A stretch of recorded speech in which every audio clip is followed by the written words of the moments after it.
А мы сегодня приехали на рыбалочку. Мы знаем в Тюмени такие места, где нет ни души. И только мы. И рыбы тоже нет.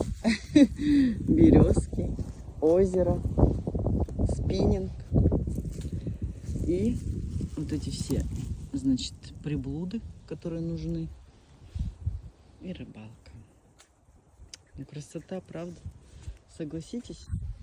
Иногда хочется убежать от городской суеты и побыть в тишине, попить чайку, порыбачить. Красота.